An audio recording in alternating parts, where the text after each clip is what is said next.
Hi, this is Eva for Once Upon a Timeline. Welcome to Midnight Mandela. How are you guys doing? Looks like Shari has had some problems with Mercury retrograde. Is that what we're in right now? I noticed things have been kind of just hard to get going lately. What was it? Like the end of last week, I emailed a bunch of people about important things and I didn't hear back, but I'm like, okay, Monday I'll hear back, like, okay, can I get this? I want to order this. Here's this that you needed from me. What's the status of that? And I expect usually like on Monday at least I'll get a whole bunch of responses because maybe people were out of the office on the weekend. And then I'm like, oh yeah, Monday was a holiday. So Tuesday I'll get the responses, right? Nothing Tuesday. I'm like, the hell, Wednesday.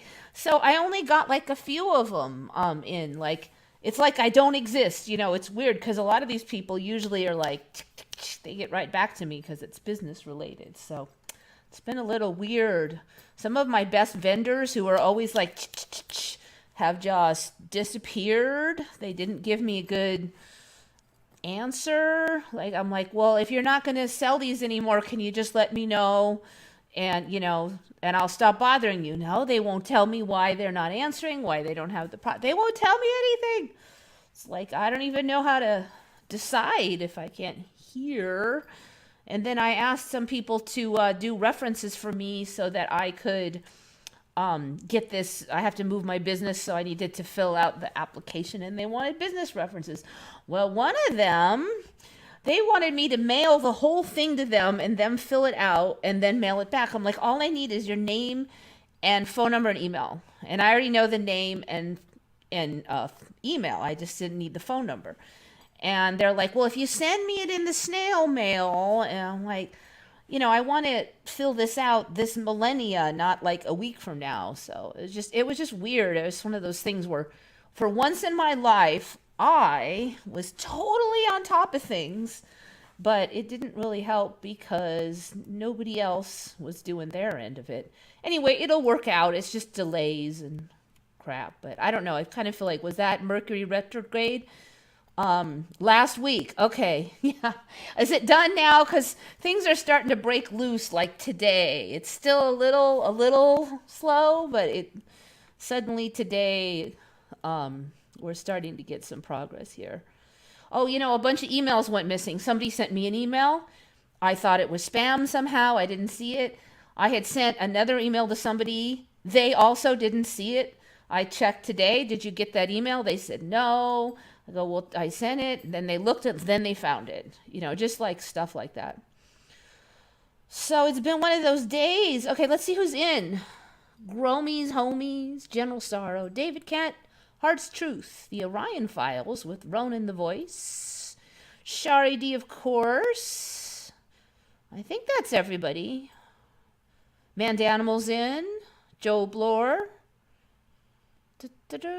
Now I think that's everybody. The Logical Danger, Jeannie Farmer. Now you will notice that I was a Unimatrix 001. I always love that name. You'll notice I was super, well, kind of organized today. More than normal, which makes it super. I put up my thumbnail and notification like 2 hours before I normally do. I got a fair lot of work done today. So it's been a good day. Things are going a little better. I hope you feel welcome in this reality. Well, thank you.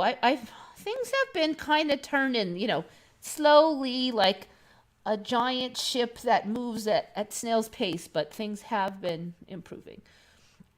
Okay, so I didn't really look for Mandelas, but some just kind of showed up.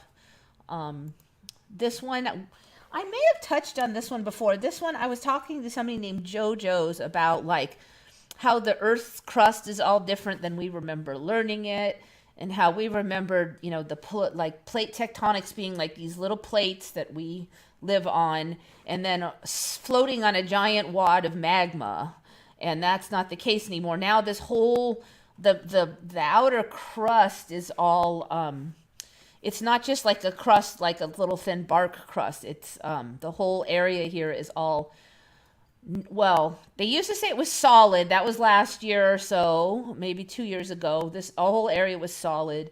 But the latest thing that's been kind of developing is, so there is some like, now they say that magma is basically when this solid stuff scrapes together so much that a little bit of it gets melted and pushed up.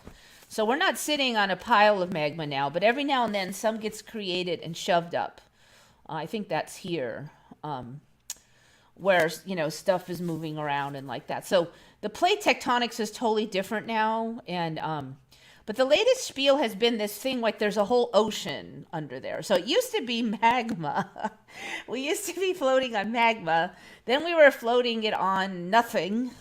And now we're kind of floating on maybe an ocean.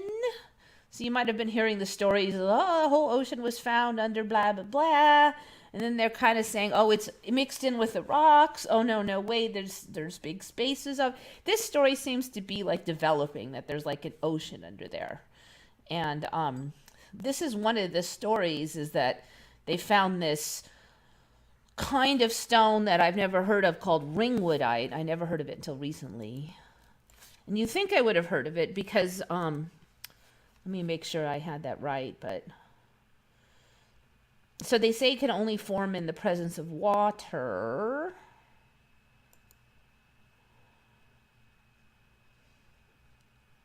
But here's the thing about ringwoodite. It's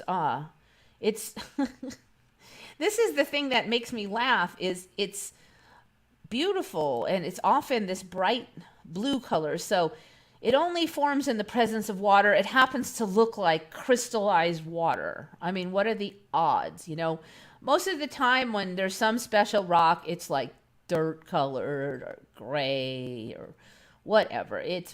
What are the odds that, first of all, like the only stones I really pay attention to are pretty ones. I mean, like, I'm not a geologist. I just am into gemstones. So I'm kind of shocked to see this thing being there, and I never heard of it until a couple years ago.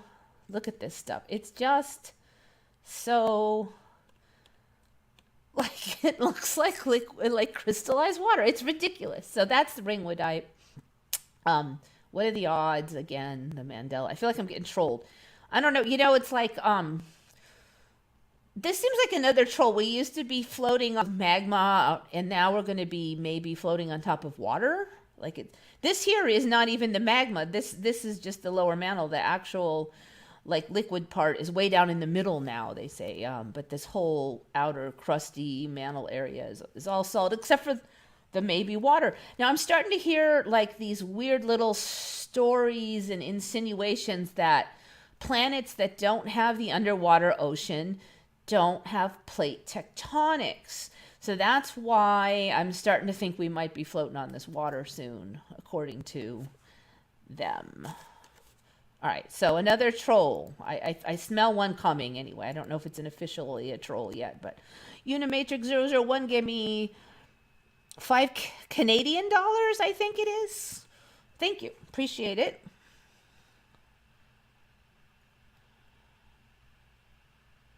All right, let's see. Somebody's got an interesting story that I missed.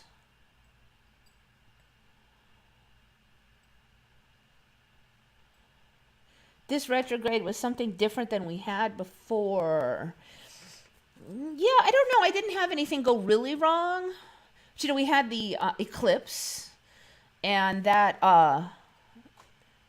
was the day that I heard something about there also being a convergence on that day. And that was interesting because that was the day that I saw the facility that I'm trying to move my business to. Okay.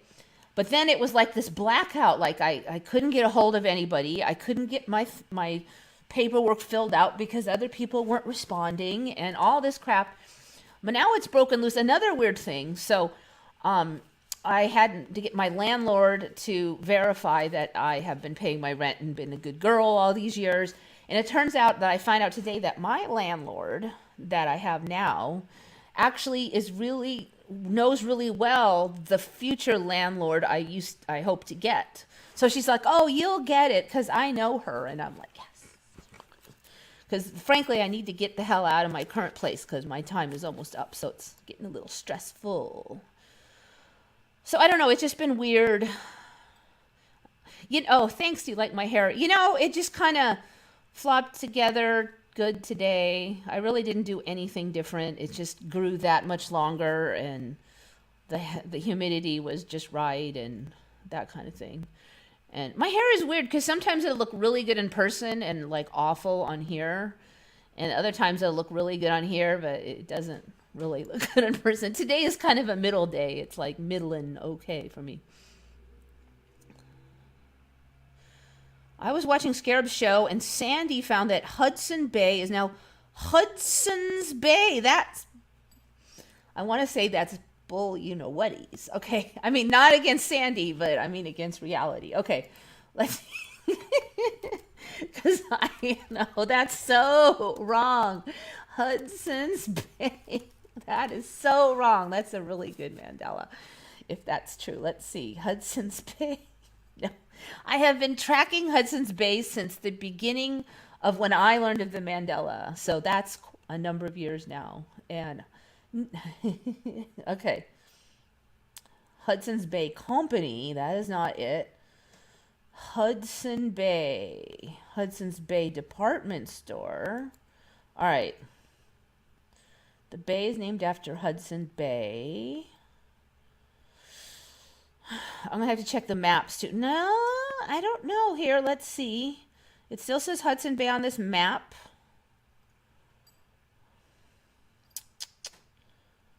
It's called Hudson Bay here. Sometimes called Hudson's Bay, usually historically, is a large body of salt water. I do think the territory in here has changed a lot. Look at that.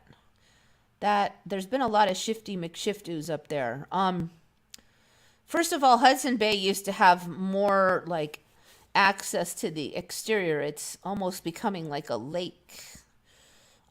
Anyway, so yeah, okay, so it's not really Hudson's Bay. I wouldn't be terribly shocked if it got more in that direction, but it kind of looks like maybe we've gotten close to a timeline where that could be it, and it's starting to percolate in here. I'm not sure if we're going to really get that for 100%. It's just got like a foot in the door, but it's still Hudson Bay on the map. I frankly have to admit that if some historically, I don't know the history of the Hudson Bay name, so if, it was in old records, I wouldn't know, but that is interesting. But yeah, it's not Hudson's Bay yet. My original Hudson Bay also did not have this, and it did not have this. That thing has gotten big, that little finger. That was a tiny little finger before when I watched it grow, this finger. And then first this finger grew, then this, I call it the stomach, now it's like the pot belly. This has gotten really big. Actually, probably should stop with the terminology. It could lead to bad places. Okay.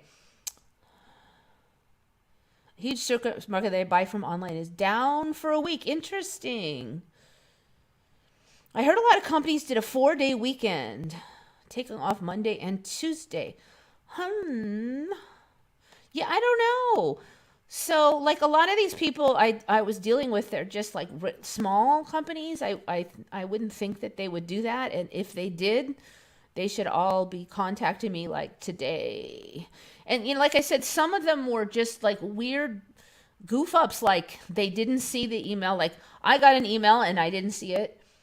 My landlord got an email. She couldn't find it. I had to inform her today that they had sent an email and could you please look for it? Yeah, there was just a weird feeling, I think, on like Tuesday. Nobody had talked to me. And since when do people just all do that? I don't know. It was just weird. This weird feeling on Tuesday, like I didn't exist or they didn't. I don't know how to describe it.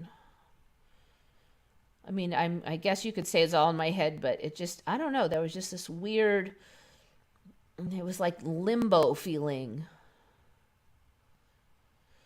I know we had a shift, and the way I know is because something really weird happened to me. Oh, that was the other thing. I felt kind of bad, and my computer's been a crab. So yeah, Unimatrix, if you want to tell the story, now is a good time. Let's see. In the morning, everything went dark, everything for a second. Then I heard a noise in the basement. It was really weird. Shari, yeah, we're not floating on magma anymore. The mantle is solid, might have some water.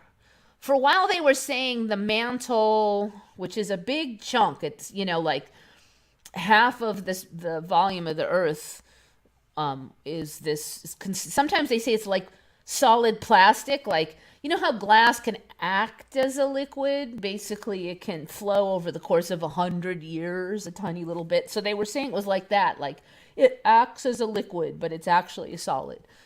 That was the story that I was hearing for a while. Now I'm hearing it's like plastic, like solid plastic, not molten plastic, parts of it. So that story is, yeah, it does have, they say it's still liquid, like way in the middle, but we don't float because, okay, let's look at it. Layers. I'm hoping my computer will hold up. It does seem that the computer very much prioritizes the sending of the signals. So even if I have to reboot the web browser, it seems like it doesn't hurt too much. I think these guys get bored for a while.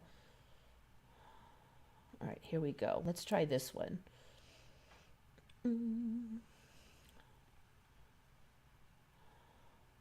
Okay, so here's the layers. This little tiny blue thing is the crust. All of that is solid here. All of this mantle is. I think we don't get the liquid until here. And then the inner core is like solid again, if I'm remembering this right. Let's see, inner core is solid now. So I remember there being an iron core. They started saying there was an iron core, but it was a liquid iron core that would spin and magnetize. But now they say it's solid. That's the inner core. Then, this is the outer core. The outer core has less weight and therefore is liquid or molten, melted iron and nickel. Because of the movements of the liquid metal of the outer core, the Earth generates its own magnetic field, which changes shape and position over time. So this part here, this orange is liquid. This is solid. This is liquid. And I think we get solid here again. This whole mantle area is going to be solid. Mantle. Above the core is the mantle, which is made of rock that is less dense than iron and nickel, but still much heavier than normal surface rocks. The mantle, which represents over 60% of the Earth's mass, is heated by the core enough that it is semi-solid and able to move and slide around. Now, last I checked, when they see it, the way they say it is all slippery itself, but last I heard this is like, it's basically solid, but it's kind of like glass, like it can move slowly over the centuries. The upper mantle, I've also heard it lately being called plastic. I don't know what the hell they mean by that. The upper mantle is, let's see, upper mantle here is made of the asthenosphere, part of the mantle that is weak and fluid. But it's not fluid. That's the thing. It's just weak. And part of the lithosphere above that, the hardened rocks of the upper mantle and the crust, which forms all the tectonic plates. This is actually confusing because they're saying that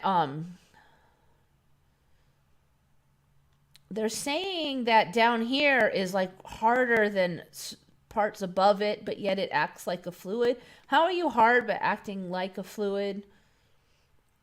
Heated by the core enough that it is semi-solid. And the upper mantle's, wait, where are we here?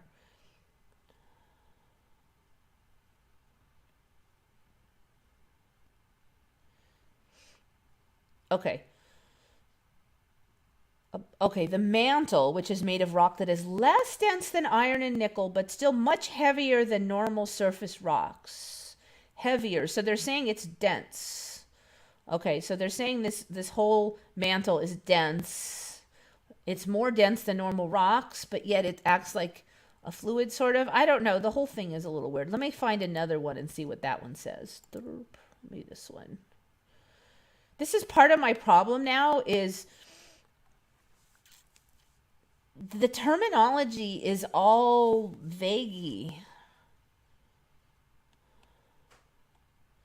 All right, so this is all the mantle. This is the liquid. Solid, liquid. What's this? Mantle. Crust. Yes, we know that one.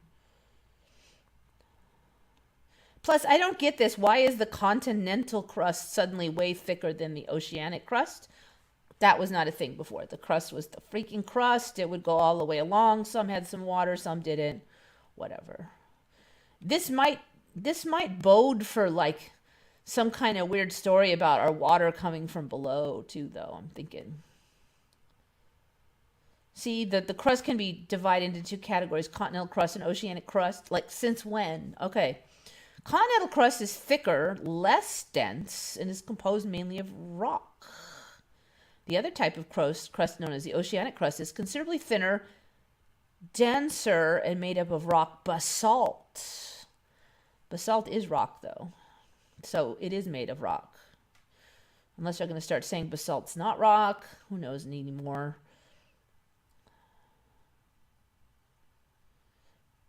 Okay, so here's the tectonic plates. These plates, which are large chunks of the crust, are free-floating in on the liquid lower level known as the mantle.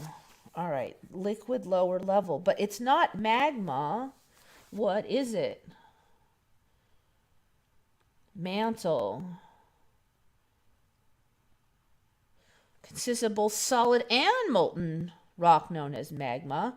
But they're saying the magma is just little areas where it scrapes, and then that pressure makes some magma in a little spot. So it's not like an ocean of magma. When the Earth was young, the majority of the mantle would have been viscous melted rock, but this has cooled and solidified over millions of years to form the mantle we know today. Well, I remember it being viscous melted rock like 10 years ago, not millions of years ago. The mantle is much thicker than the crust and mainly composed of silicate rocks such as olivine, garnet, pyroxene, or rock known as magnesium oxide. Those are all solid, hard rocks.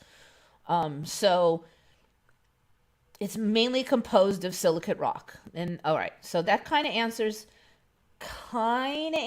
it. You know, so how is it mainly composed of silicate rock, but yet the crust is floating on the liquid mantle? I mean, see, this stuff, it doesn't even make sense one paragraph to the next. How are you going to pin this down? Within the mantle, there's a range of temperature, which rises as you go deeper. Yeah. As mentioned, the tectonic plates which form the mantle are often described as floating in the mantle. The mantle itself is most viscous at these plate borders and faults, allowing for mobility. Ooh, okay, so now it's like slippery right under the crust. Like there's a layer of oil there. I wonder if there's going to be a layer of water there, allowing for mobility of the plates over large expanses of time. The mantle itself can be divided into several sublayers, blah, blah, blah. Okay, so according to this mess, okay, there's the inner core, solid. Outer core, liquid. Lower mantle, upper mantle. Yeah, you can see my problem when I'm trying to sort this mess out, because they'll say it's liquidy, then they'll go, no, it's solid rock. Here, this in the mantle is solid rock, except for a little bit of magma. Well, how is the... You know... It makes me crazy. All right, enough said.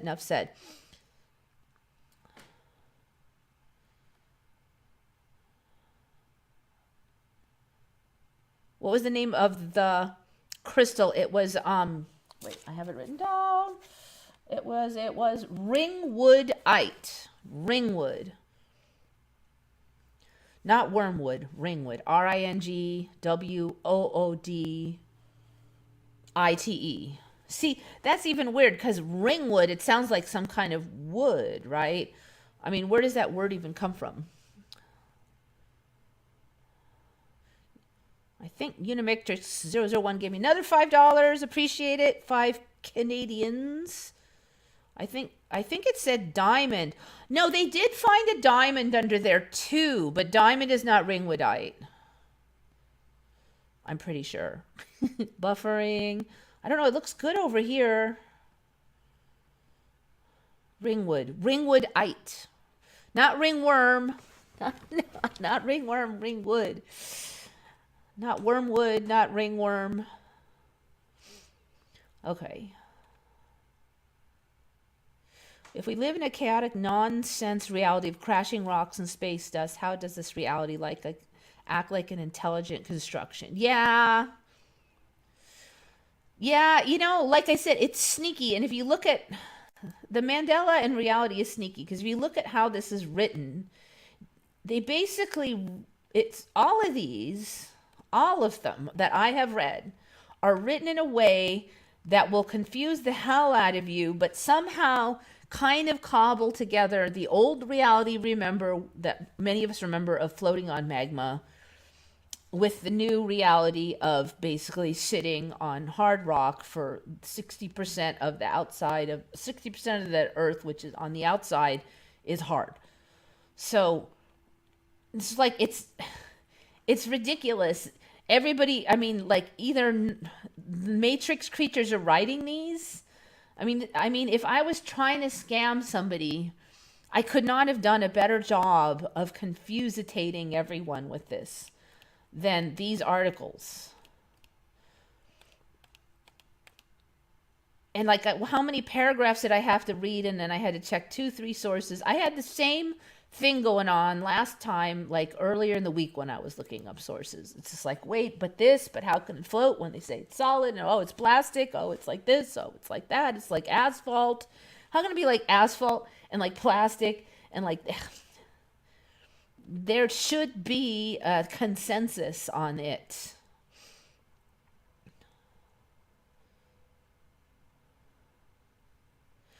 There may be a connection between time loops in the Mandela and the planet's retrograde in astrology.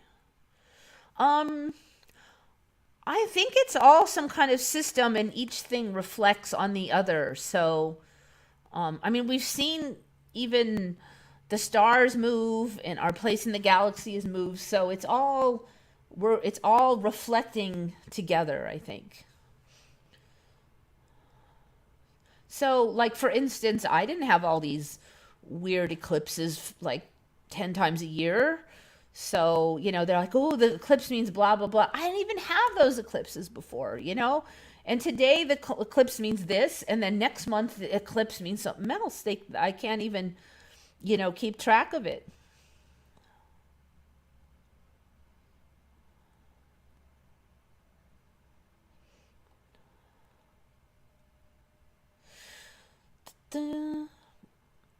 Just one thing, science is BS and nobody knows what on earth is happening or even happened before. Yeah, but it would be a different thing if it's just that we thought we knew, but we didn't.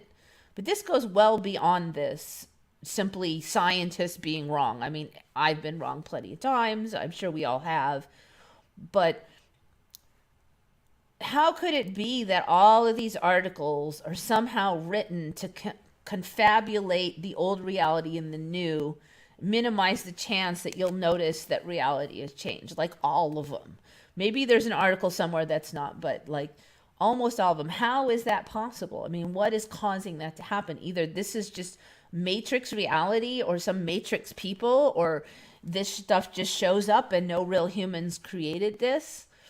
And then it's not just that they were wrong, but then they've always been saying this for 100 years. And I mean, it's just the middle must be the flame because the mantle is above the fireplace.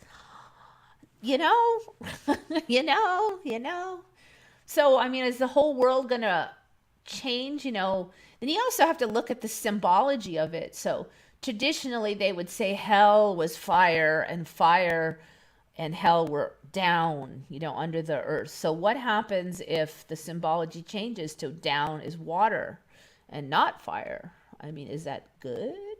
I don't know. Are we going to hear that hell is actually a freezing ocean?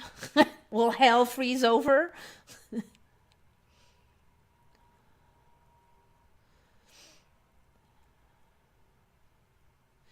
They have a different alignment with 13 signs. Yes, we got another sign, and I don't know. It's just, so how can I even trust any of that when it's going to change tomorrow, you know, or it changed yesterday?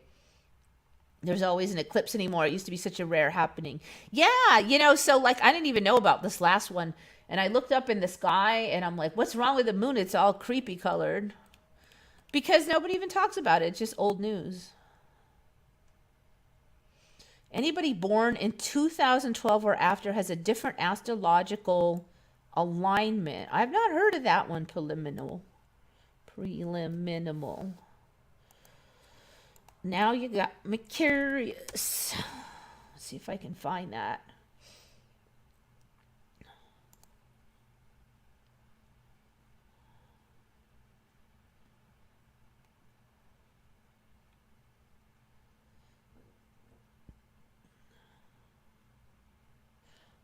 If everyone is born under a different, wait a minute.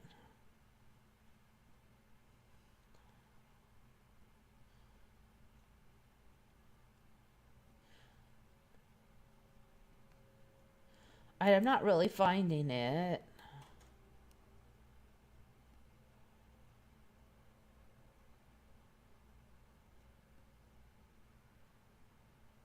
Yeah, I don't know. I'm not really finding it easily. So I'm going to move on. The 13th sign is the Fool. I thought it was like the devil or something.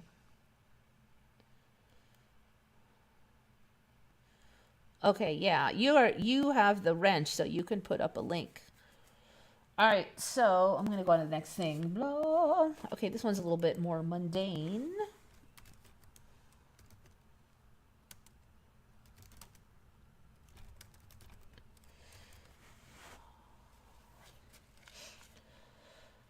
By our normal standards, this one's fairly mundane. So I just noticed that the spots on the Jaguar look a little different. I saw this image. I'm like, what's going on up here?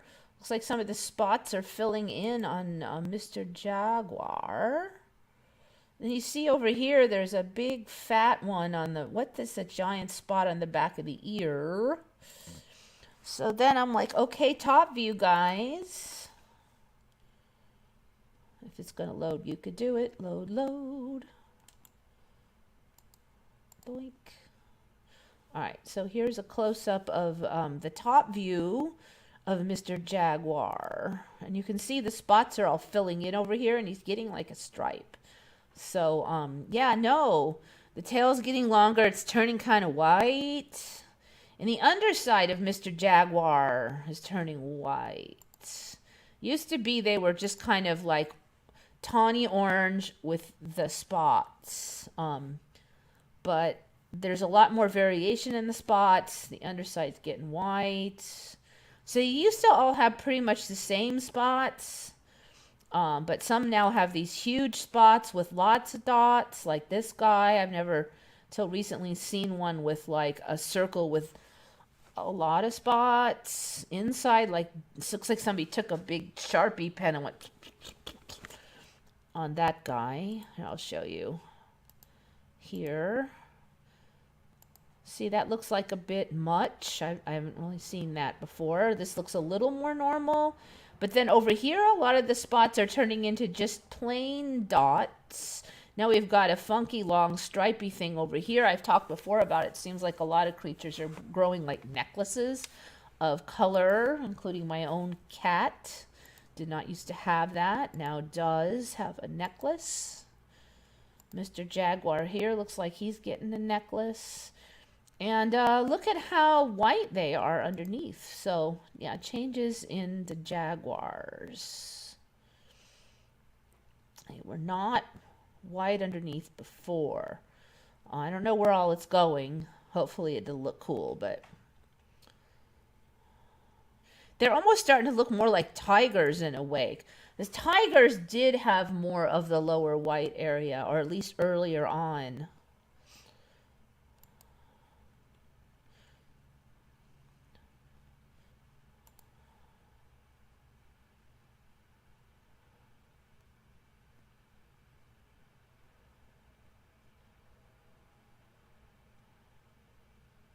What is space? I feel like it's just some sort of energetic clockwork that influences us and gives us coordination. Point in the time of birth. Yeah, I don't know. Does it really influence us, or do we influence it? Is it everything radiates out? If everything radiates out from us and is like a manifestation of our group consciousness, then it would all be synchronized, right? Maybe it's basically a visible manifestation of the inner workings. So is it really influencing us, or are we influencing it? Because we see that it changes. I mean, I'm not saying I know the answer, but that's kind of how I think about it, as all being one giant clock, so that there's really not so much one thing that causes the other, or this causes that, but it's all integrated and all works, together. All right.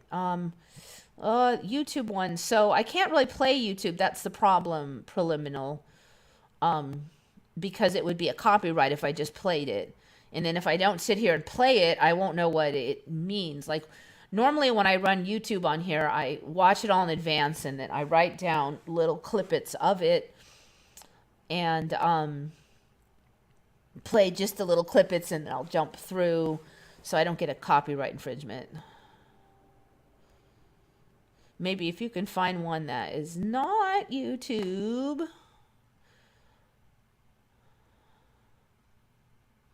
Okay, so next one, that is Mr. Jaguar. Ringwoodite, oceans of water. Just a little observation.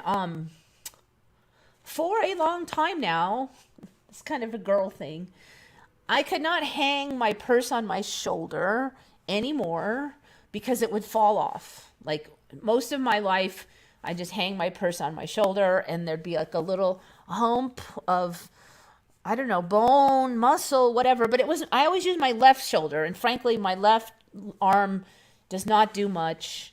And so it's hard for me to believe it's that much of a muscle holding it up. But then a number of years went by where I just would slip right off. And I noticed that you couldn't even find hardly purses that had the big long strap. So everybody was grabbing them with their hand and having like hand-held purses instead of strap-held purses. But this last month too, I'm not sure exactly when, but I noticed that I now can walk down the street with my purse hanging on my shoulder and it will not slip off again. So I don't know if there's been another shoulder shift or what, but it is nice to have that hanging on there because I've got things to do with my hands and I'd rather the purse just stay there by itself.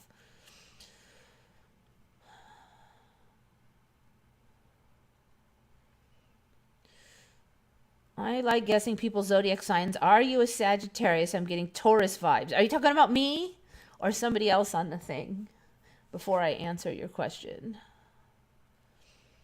I have discussed this on here, so nobody give it away. When I saw my dead nephew who committed suicide 20 years ago hanging around my house in 2017 and 18, all the folks talking about us going through the third dimension, fourth into the fifth. I don't know though, but then we've definitely had ghost things for since I was a child, so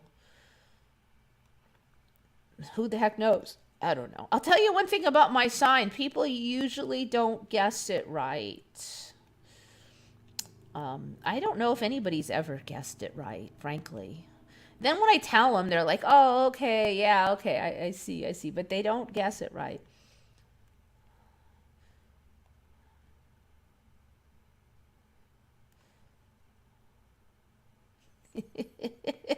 I can see why you said Leo, but no. No, I can see why. I can be really outgoing and stuff on the show, but it's not me all day. I don't really know what my stuff is beyond just my regular sign, frankly. And that stuff's always changing too. So whatever it was like 10 years ago, it's probably something different now. It's not Pisces. See? Oh, I can only tell you what the big segment of the sign is. I don't even know what you call that. Is that the sun sign? I don't know. The sign that when you know your birth date, that's the sign. That one. All right, blah. Oh, this one. This is the thumbnail. This is so ridiculous. that This thumbnail is so ridiculous. So a friend of mine, oh, the oceans of water thing. Okay, I said that was from the waters under the crust was from JoJo's. Although I had seen some mumbling about it, but I hadn't really realized how far it went until JoJo's told me about it. And she didn't know about us not sitting on magma anymore. I'm like, wait, how can we have oceans under there? So this one was by somebody I know named PJ, who has, I've been emailing with her for like decades. And she's on board with the Mandela, and she saw this beastie earlier today, and I was just laughing. All right, let's see. See if I can find it.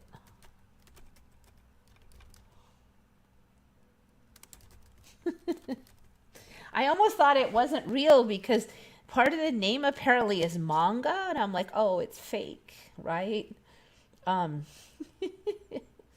Let's see, where is that? Here. So she saw this on Reddit. It's like so freaking ridiculous. All right, I need to make it larger.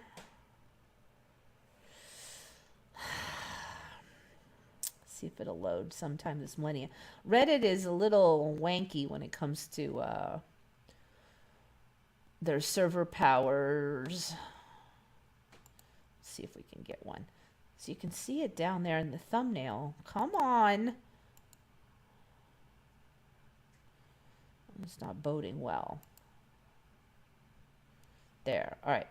Let me see if I could get it. This thing looks so ridiculous. I swear I thought it was fake. Okay.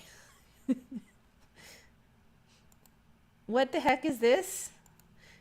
You know, if someone had told me that that is just CGI or something, I would have believed it. But no, this apparently is a real beast.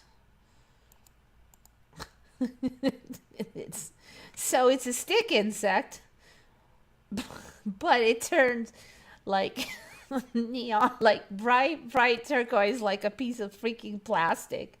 Underneath the turquoise, it is bright yellow, like like one of those dump trucks, and then it has these, I don't know what they're calling these. Okay, I cannot find the source of what these red things are. I'm assuming they're some kind of wings.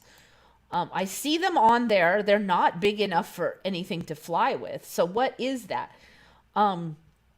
No place that I look these up mentions what these are. I think they have to be wings. There's a few images of some relatives of this with them, and they do seem to fold onto the body. But I mean, obviously you can't fly with those little nubs. So I'm thinking maybe these are going to get bigger or something. I just think it's really weird that they're on there. They're brightly colored red and yellow, but nobody mentions them in any of the sources. See these things here? This is like ridiculous. So this is a legitimate bug, and it's called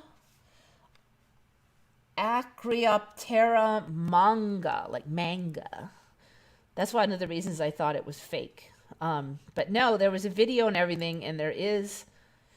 So, this thing makes me laugh because originally the whole point of it looking like a stick was so it could hide. You're trying to look like a stick so animals can't find and eat you. But then once you color them neon freaking colors, then doesn't that kind of defeat the whole purpose of like hiding by looking like a stick? So is this just like an excuse to be ridiculous? They're 7 to 9 inches long. I don't think I found out too much more about them.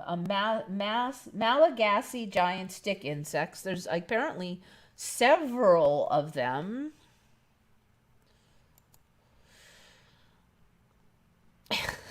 Just like, okay. They're not poisonous, so I guess they're just going to give some kind of story about attracting the females. That's their favorite one for this crap.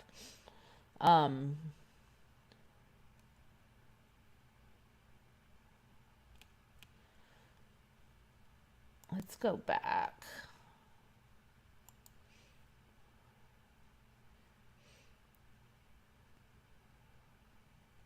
Freaking ridiculous. Yeah, I know. Like there was a stick insect like that, but you never knew.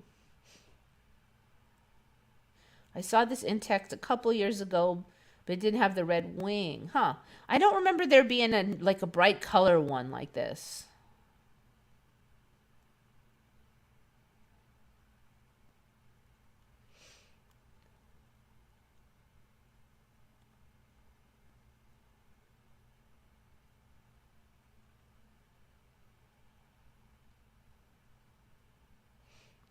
Real life CGI creatures.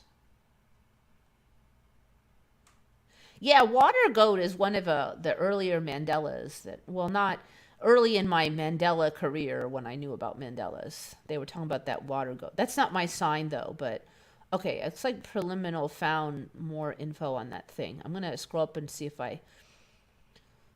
Okay, so you guys remember it, but not the red wings. I think that's interesting.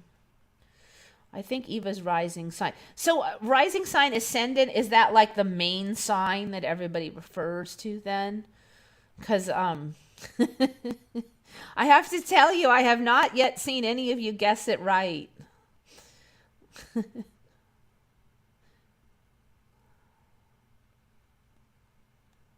Any guesses on my sign?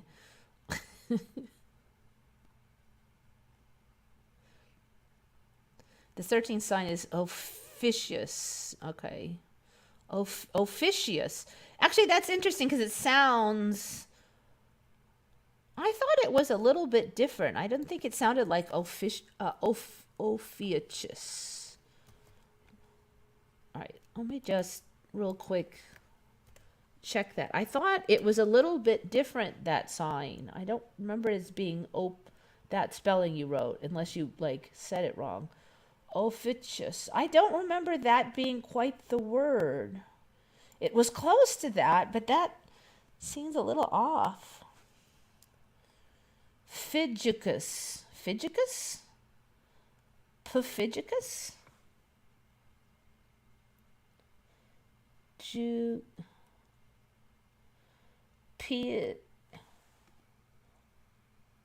Okay, O as in body. Ah. Offe, Jew,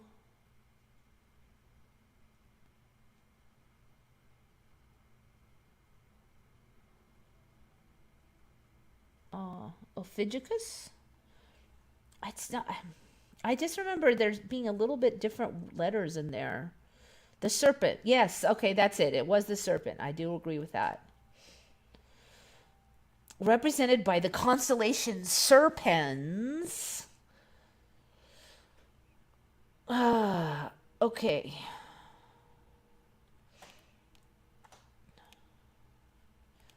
Constellation Serpents. I've never heard of the constellation Serpens. Even before when I was checking that one out, I don't remember that. Then it's Aries. Somebody got it. Somebody got it. It's not Aries though. Somebody got it. Skyness got it. My sign is Cancer. Like Nikola Tesla, formerly Nikolai Tesla. Okay. We could go there. We could go there. So yes, that's me, Cancer. Somebody did finally guess it.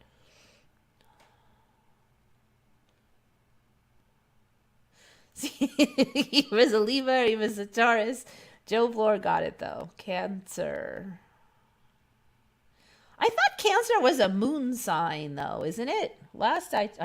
In fact, I know it was a moon sign. It's not a moon sign anymore. I'm going to laugh so hard. I mean, I'm positive that it was a moon sign. Lunar Cancer, let's see. Cancer moon sign. The Cancer moon sign is the caregiver, loyal, blah, blah, blah, blah. They aren't impulsive. Yeah, I think Cancer does fit me, but then so do like half of the other signs. So I do have a sentimental streak. I'm sensitive. I just hide it like a true Cancer will. Ophucus. Is that how they pronounce that? I don't know.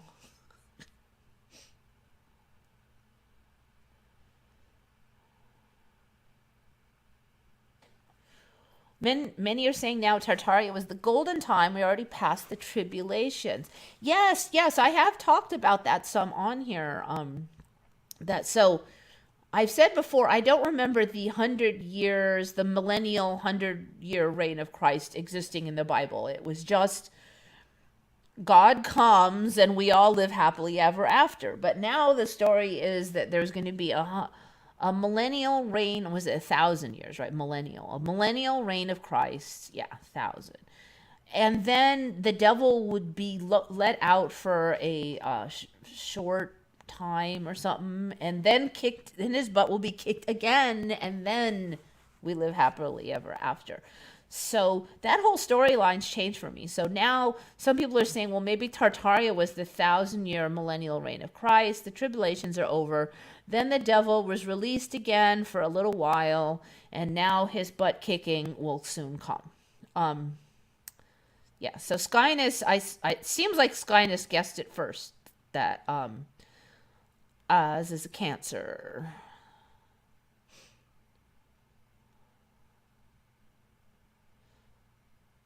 Officious. I don't know. Why can't they make it pronounceable? Sound satanic. Yeah, and then it's the serpent sign, so. And the same people said the Dark Ages was the Tartaria time, and they tried to wipe it out of history by calling it Dark Ages. Yeah, now there's a whole nother story. When I first heard of it, they were saying, I get confused because this keeps changing. They were saying they cut out like 1,000 years of time, I think, and then like they had evidence for that. And then they were saying they added 1,000 years. And I'm like, I'm all confused now because I forgot where we are. But that flipped. And it's like, wait, it was the reverse. Get your conspiracy theory story straight, damn it. White people's version of spirit animals. I guess so. I don't know.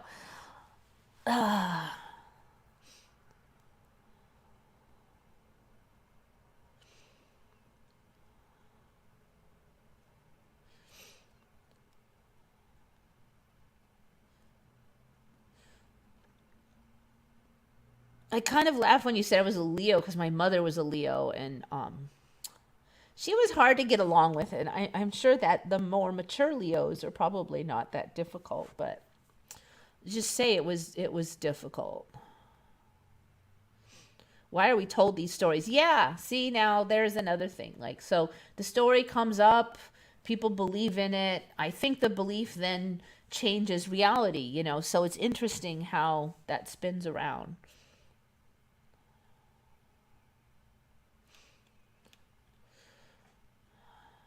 But then where does the story come from to start with? Is that like the seed must have started before that? There's a seed that gets started somehow, and then a story is created, and then either people pay a lot of attention to the story or they don't. So some of the stories rise to the top, kind of like a voting system, you vote for whatever story attracts you more, you spend more time on it. That attention then maybe grows more reality. Okay, this one is from Susan Ravel, and I was just laughing because plants, they're getting hardier. You know, they're growing in areas they didn't used to grow. So I really remember sugarcane as being tropical. That's why, I mean, I've even read the story of how they grew all that sugarcane in Hawaii. And one of the reasons they grew it there is because there was a limited number of places you could grow it. And Hawaii was an extra good place. But so Susan Ravel saw locally grown sugarcane for the first time in Michigan. Michigan, like, you know, you can't grow sugarcane there, but now you can. Now you can. So I was like looking it up. And it's this is again this funky double speak. I mean, like even the internet and wiki are like double speak. Like it doesn't make sense. So a lot of places still call it a tropical plant. And it'll say, "Oh, it's a tropical plant," and then it'll say it's a tropical plant and it grows into tropical and subtropical locations. I'm like, then it's not tropical. You don't call a plant tropical if it's also subtropical. You just don't do that. It is not a tropical plant grown in tropical and subtropical regions. So apparently you can grow that stuff in zone 8 to 12. So zone 8 gets down to about 10 to 20 degrees F, which is, what is that in Celsius? To Celsius. If I even spelled that right. All right, so 10 degrees Fahrenheit.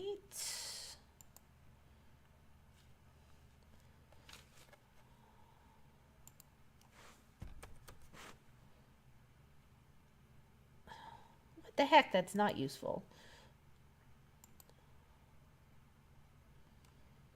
It should just convert without me complaining. Is 10 degrees Fahrenheit is minus 12 C. So you can grow it in places down to minus 12 C. You know, it's way below freezing. I wouldn't even call that really subtropical.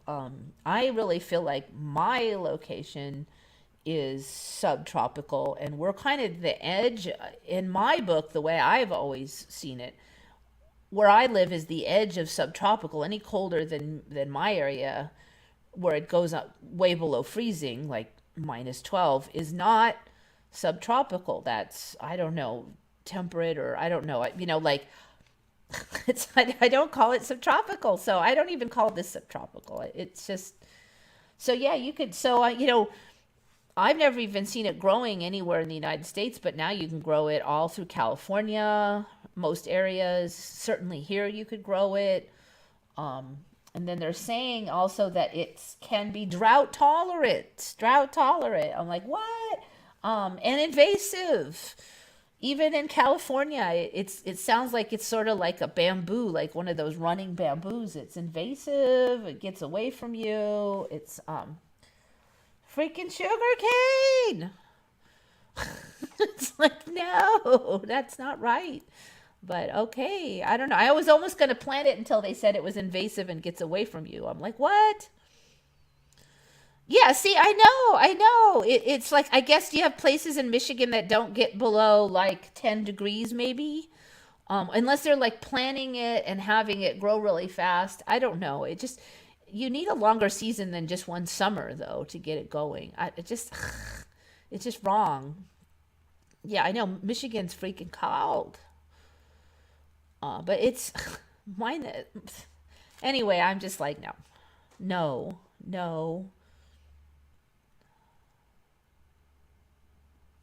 All signs have their underdeveloped version and their higher expression. Yeah, that's exactly. So I kind of saw like the most difficult aspects of Leo, and so it's hard for me to really imagine the less difficult aspects of Leo, frankly.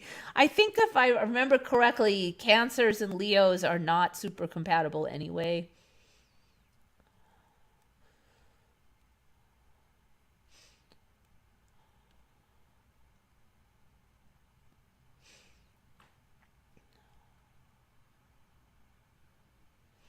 think what I need to do is I need to like know an evolved Leo so I could get a feel for it.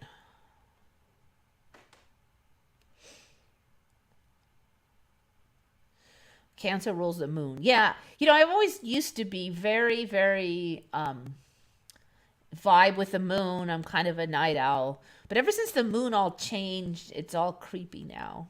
So I don't feel that vibe anymore. Every time I look at the moon, I'm like, you are a lying imposter moon.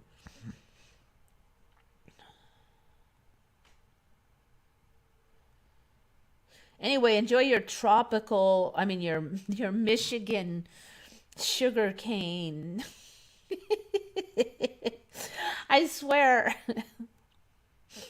Has the no-see-ums fly ever been addressed? Anyone remember them, or are they just new in my location? Oh, no-see-ums have been on here.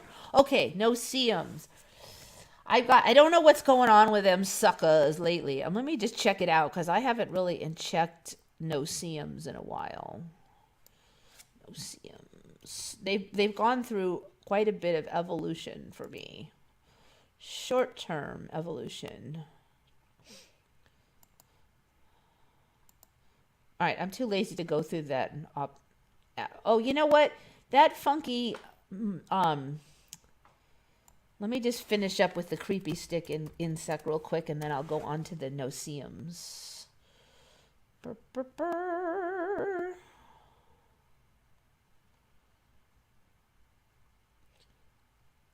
There.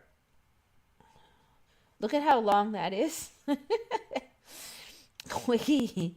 Species of phasmid, or stick insect of the genus Acreoptera, found only in the forests of northern Madagascar. Male manga is blue, standing out, blah, blah, blah. Okay, there's almost nothing, basically. Okay, let me look up no-see-ums and see what the deal is for no-see-ums. Okay, I'm just going to, before I click on this, the story for me for no-see-ums is somewhere in the 90s, there was just, they said these are no-see-ums, they were, and I just had moved here, so I wasn't really familiar, but I remember seeing these in Los Angeles, and they were here also. And then one year there was just like a crap load of them, and they were this like kind of a gnat thing or something, and they would fly in these clusters. You'd go outside and there'd be a cluster of them, and we just kind of laugh. You could run through them, whatever. They were just totally harmless. I didn't know why they flew in these. They would just fly around. They were just slightly irritating because they'd be kind of in your face. They wouldn't move, and they were no-see-ums. And then there was like this thing in the paper back when people read newspapers, and it said, oh, the no-see-ums are really bad this year. And they had some kind of, it was like it rained hard or something. And some people are complaining about them because you're trying to have a picnic and they're flying in your face and just like, get out of here. They were pretty harmless, but still bugs in your face. It's just like, get out of my vision, And then my friend was whining about them, and they described them, and so I know for a fact that these clumps of things were the no-see-ums. And then, it was a while ago, those disappeared. There were no more clumps of these things, and I didn't really notice because they were kind of seasonal. They weren't all year anyway. But then, it was before the COVID, so that would have to be like 3-4 years ago. People, I heard in like the news or something, people getting bit by no-see-ums. Now I know for a fact they didn't used to bite. And then they were saying they were biting insects. I'm like, no-see-ums do not freaking bite. They also didn't fly in these clumps. And then there was like, right when I heard that, there was somebody at the post office itching, and she's at the counter, and she tells the guy at the counter at the post office that she got bit by no-see-ums. Oh, the no-see-ums are really bad this year. They're biting me. And I'm like, no-see-ums don't bite. And plus I know I was not seeing them.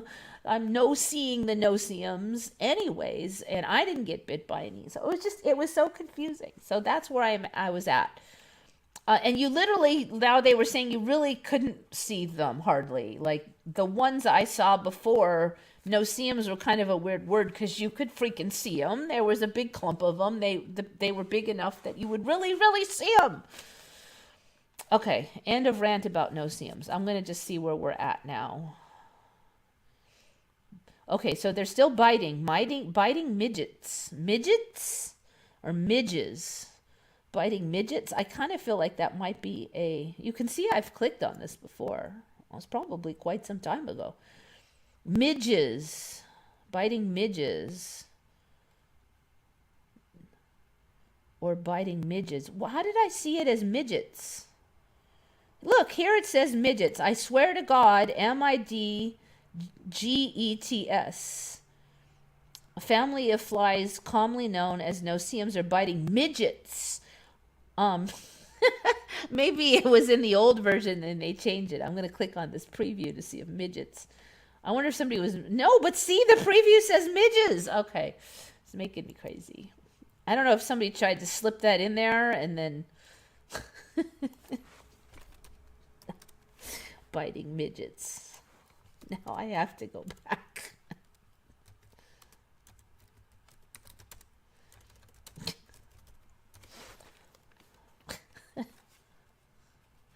I swear I've been feeling better since I have been eating this no polyunsaturated fatty acids, fats, like no PUFA and all saturated fat diet. I feel a lot better.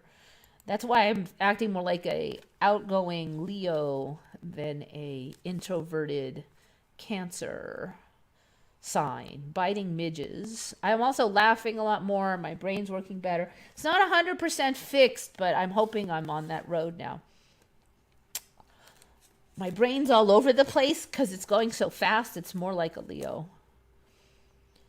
All right. So yes, they are biting midges.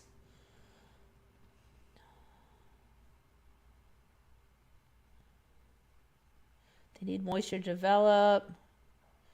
Predatory on smaller insects. So they're kind of good now. They eat mosquito larvae and stuff, which do bite me. Numbers were managed with DDT. As with Loptogatorans, some populations and I've never heard of that. I never even heard of anybody trying to get rid of them because they used to be harmless.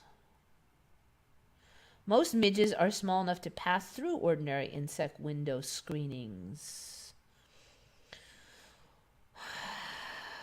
No-see-ums. So that's my story with no-see-ums. I don't know. What's your story with no-see-ums?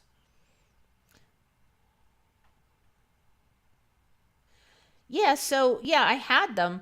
So up north it was pretty cold, like Bay Area and Silicon Valley. We didn't have them there.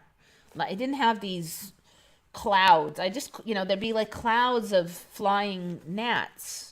We didn't. Then when I moved to LA, I think I saw them in LA. I'm not 100% on that, actually. I know I saw them for a long time when I was down here. But like I said, they're gone now. I haven't seen them in years.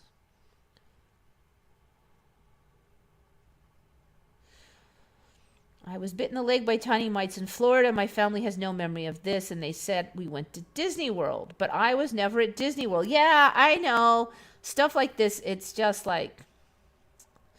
So basically my point is the word no-see-ums, like the whole creature is different now. They're not as big. They don't fly in these clouds. And they now bite where they didn't used to. They were very visible before. It was sort of a weird name.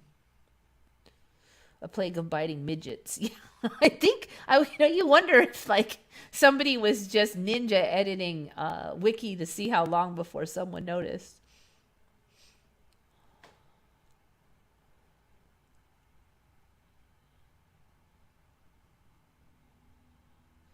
What the hell? No-see-ums are insects. When did they do? What were they for you? No-see-ums. See, they didn't bite. I like my version. Here's the thing, okay? They said that they bit, but they, knock on wood, they have never bitten me. But the thing is, I don't see them, so I don't even know like what they look like now because the thing that they used to be was visible. So I don't know. Are there like stealth biting things? Never heard of no-see-ums until 3 years ago. See, like the old creatures called no-see-ums that I knew disappeared, I think, before 3 years ago.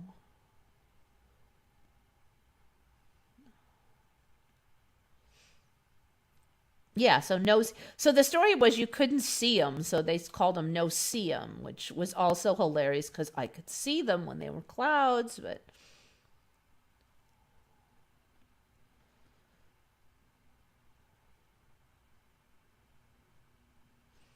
so I do think a lot of stuff are changing locations. I've said before we've got this weasel that I'm suspicious never existed before, and now we have foxes here now, which we've always had, but no, we did not have foxes. Teeth are midgets' main weapon. I'm gonna get in trouble with certain groups of people if I don't watch it. They used to get in my eyes when I was a kid, but did they bite you in the eye?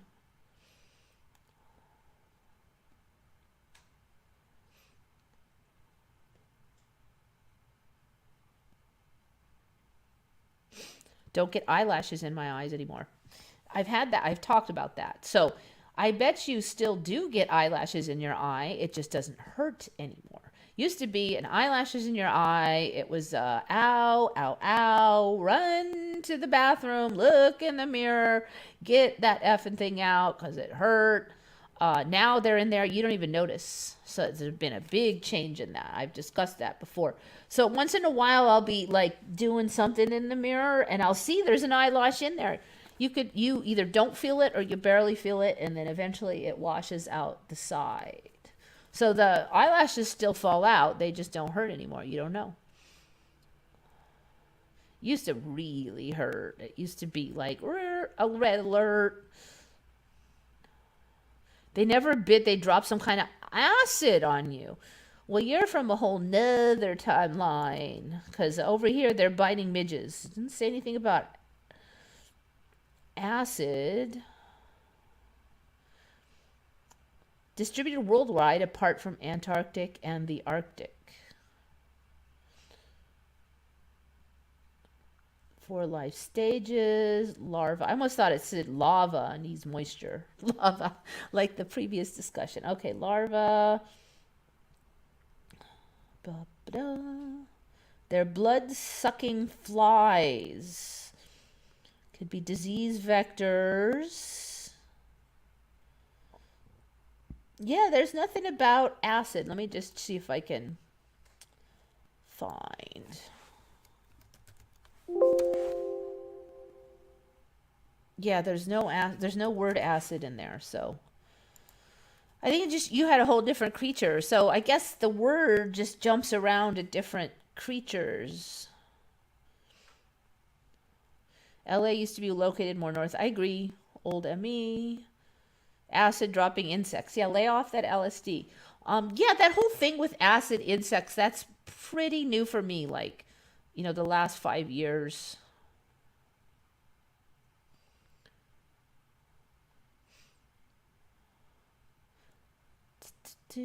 So like I said, I suspect that the eyelashes still drop in your eyes. You just don't feel it. It doesn't hurt at all. You don't even notice. Like I'll be like, oh, there's an eyelash in my eye. No pain at all.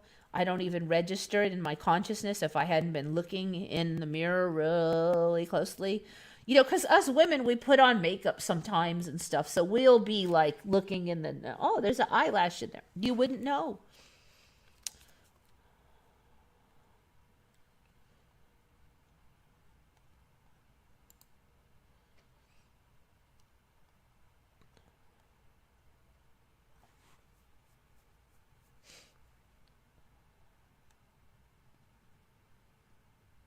Do they have lasers?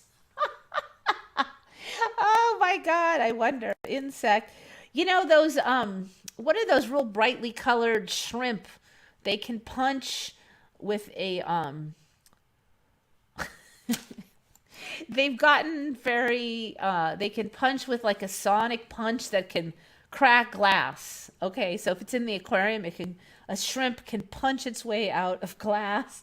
So they're getting there, and they have acid, like beetles that spew acid out their butt. So the lasers are probably on the way. Let's see. Insect shoots laser. I don't think we're there yet, but you never know.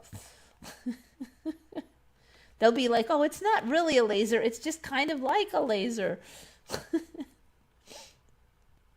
Mosquito laser, new laser. Bug zapping laser. There's laser shooting mosquito zapper. I don't think we're there yet.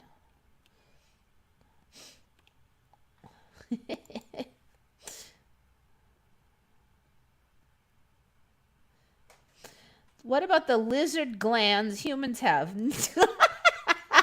I've got some lizard glands now. Lizard glands. Scarab found that one. Good find.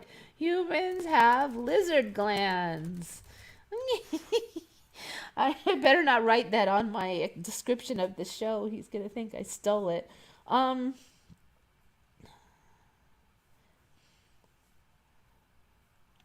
right, where's this thing?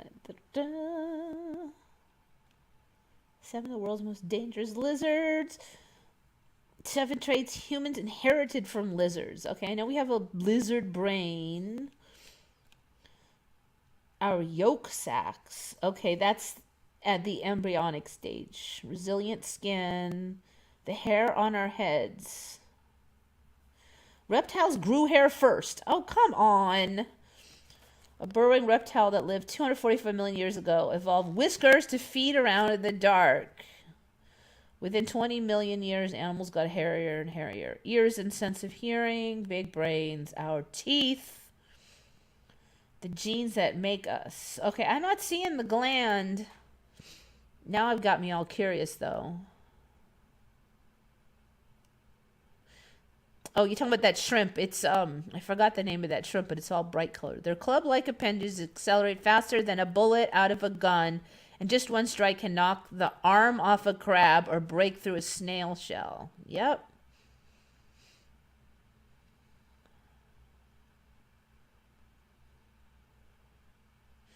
I remember I earned my BA in history 20 years ago, and remember that Zoroastrian, Hinduism, and Buddhism think and teach that there are avatars of us all over the Milky Way galaxy. That's interesting. I have not heard that. I mean, not saying it's not true, but I have not heard that one about those. The new glands. Okay, here we go. Oh, they're new, like recently found. Mantis shrimp, that's the name. I think there's 2 now. Originally there was just one brightly colored shrimp, and it's kind of split into 2. New glands found in the human body. Oh, another new gland. I think the last one was like over here in the jaw region. New set of salivary glands would be the first discovered in about 300 years. Come on. I think we did cover this, but I don't remember it having anything to do with lizards. 1.5 inches on average. 1.5 inches. I think that's even bigger than the last time I looked. So it's this long, and nobody knew it was in there until 2020. Lie in the nasopharyngeal region, behind the nose and above the throat. Well, I've said before that whole area has changed drastically, and it's open more in there. In fact, I could even feel it one day. It was airy in there, like the air did not clog up. It went through. Unknown set of salivary glands in the upper part of the throat. So yeah, I've had these on, but I don't remember them having to do with lizards. 2 burial glands. Yeah, that sounds familiar. Macroscopic salivary glands.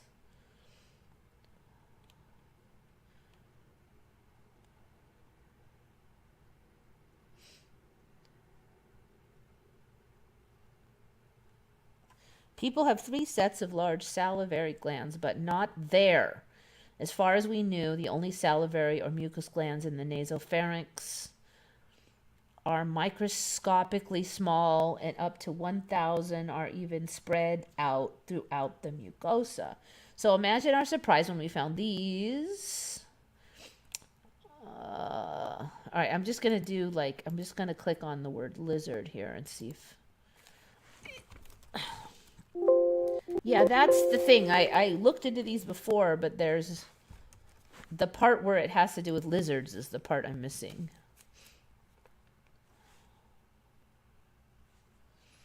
They would have, yeah, you can't miss. So they found the 1,000 microscopic glands, but they didn't find the 1.5 inch gland. I mean, come.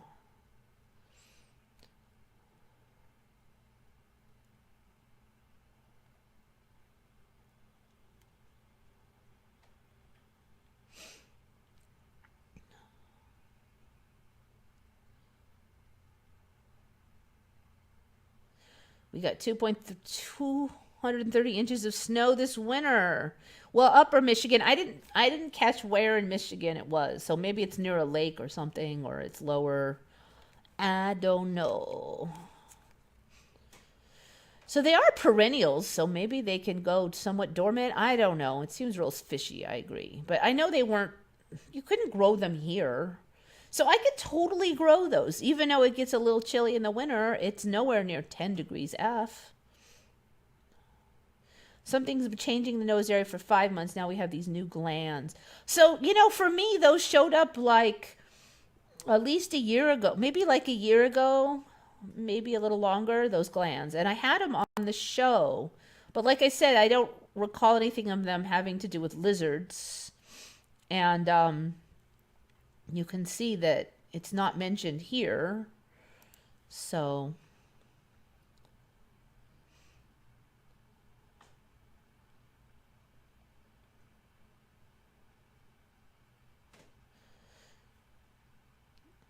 okay, so where are we? I've been talking for an hour and a half. I'm getting there. All right, I'll really only have 2 left.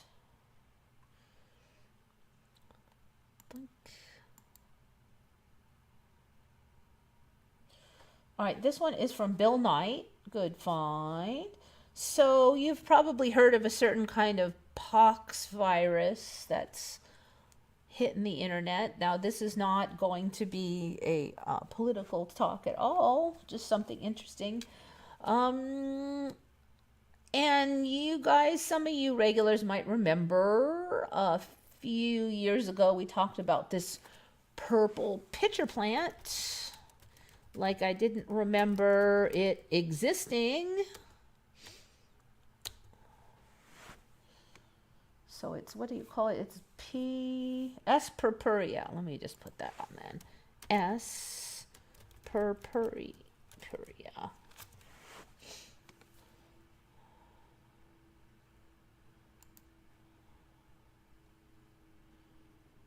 I don't think that's, I think this is it here. This is the S. purpurea. Saracen's purpurea seeds. So I just didn't remember these, and then some of them have even grown to look like toilets and stuff, like some of these pitcher plants. But this was in the earlier one. I just didn't remember these existing. This is one of the earlier that showed, though.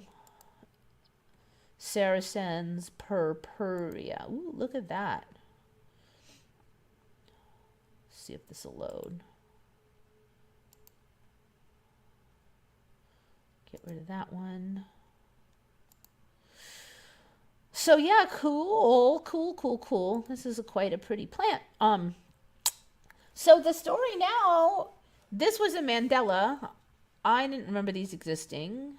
I really don't remember anything about a certain kind of pox virus, like having anything to do with smallpox or anything. But now it's like the same stuff treats them both, blah, blah. Well, it just so happens that the story is that Native American Indians used this plant that I swear didn't exist before in ancient times to treat pox viruses. So it's like the cure showed up, then the virus shows up or something. It's like, is it all showing up like in pairs? So this is kind of an interesting thing that Bill Knight found. Let me find that story. Rediscovered a Native American remedy.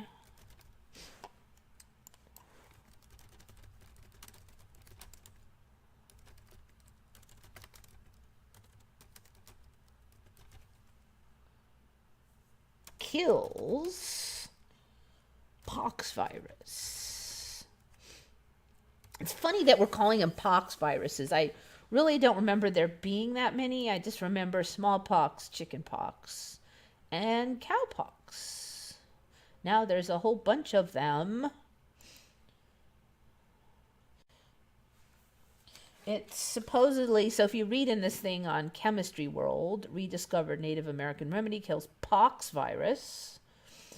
They will say in here, it's S. purpurea is the type of plant. It's that purple pitcher that I showed. Pitcher, like in, the glass is a pitcher. The herb has been shown in the lab to inhibit mRNA synthesis and replication of pox virus. And then they said it was used to treat smallpox in the 1800s. I swear this plant didn't exist, but it was used to treat smallpox. They're shoveling all the monkey and the small all into the same pile here, like they're like the same virus almost. Here's an image of the plant again.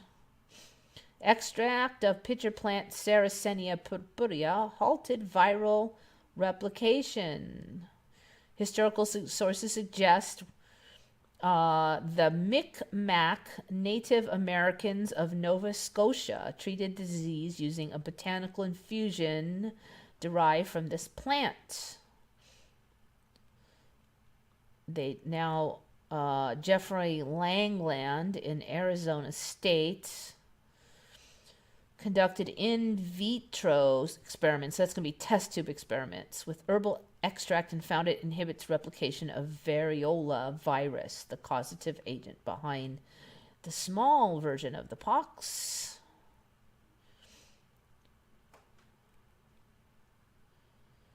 There is a small chance that smallpox might be released by terrorists. See, this is in 2012, so this is before monkey showed up.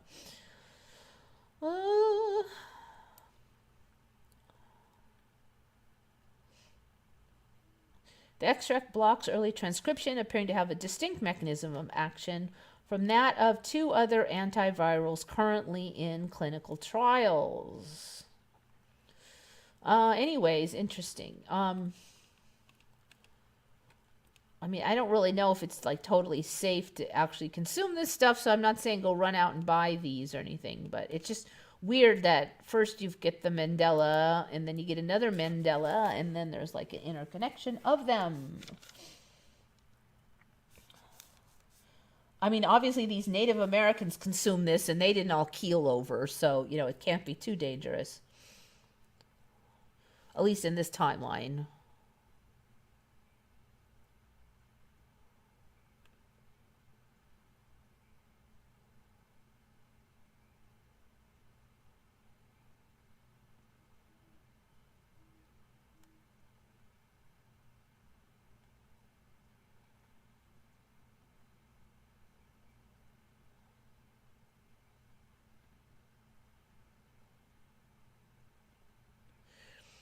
Oh, they've begun with the arm poketies for the monkeys, huh? Okay, well, everybody has to decide on their own on that one.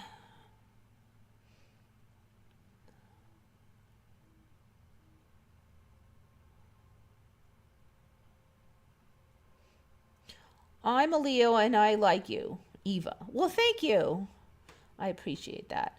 But, it's different just like watching somebody online versus interacting and all that. But, I could totally see if I thought all of my mother's best traits, I think that person would be like really fun. It's just that there was all those other traits, like the anger management issue and like that.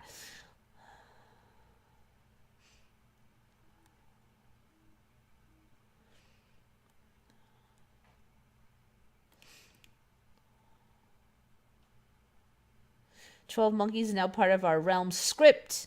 Yes, yes, the 100th monkey even. Gosh, there was this weird story where they're like, remember when the monkeys escaped and the 100th one escaped, and like there was a truck with 100 monkeys and a few escaped, and then somebody found one. And then there was even this story that recently that the woman who found the monkey got sick. And then they're like, no, she didn't get sick. She just felt ill later. I'm like, wait, she didn't get sick, but she felt ill. I'm like, what? Like, articles don't even make logical sense from one paragraph to another. If you felt ill, then you were sick. You can't say, it's like, man, you just want to beat your head on the wall with some of these things. Shari surrounded by us crab people. So, the signs, it's just that like certain signs mesh better.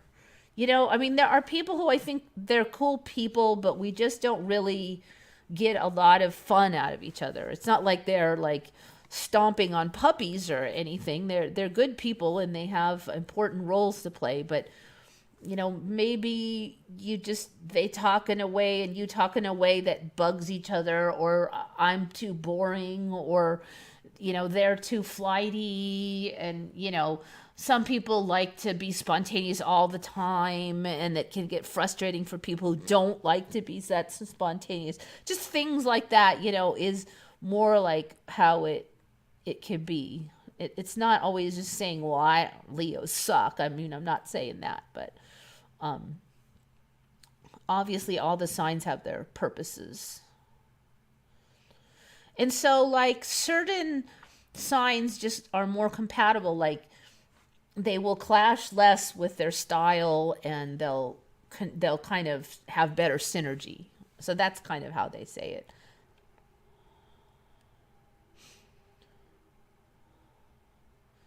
Like part of getting along is just, you have interests and styles of functioning that don't clash too bad, and you kind of like to do somewhat similar things. And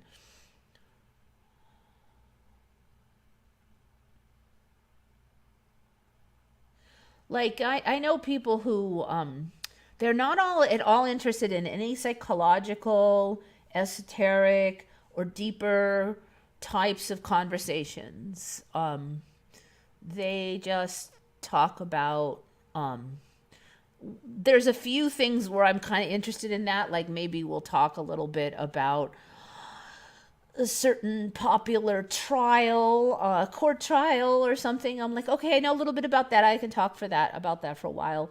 The restaurant down the street, yes, I do like food, so I can talk a little bit about the restaurant down the street.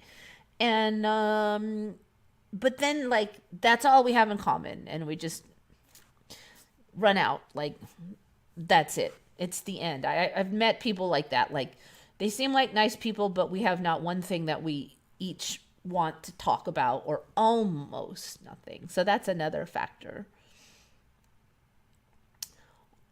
I mean, I definitely remember sitting sometimes visiting people and going, they're talking on and on about pedicures, and then they're talking about just stuff I just don't know about, I don't care about. I'm like, I'm just waiting for an excuse to leave, because I am contributing nothing whatsoever to this conversation.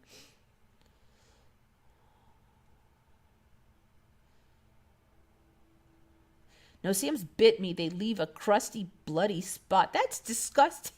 I'm like, I do not want your no-see-ums from your timeline. I like to think that they are not in my timeline. No more stomping puppies. That's right.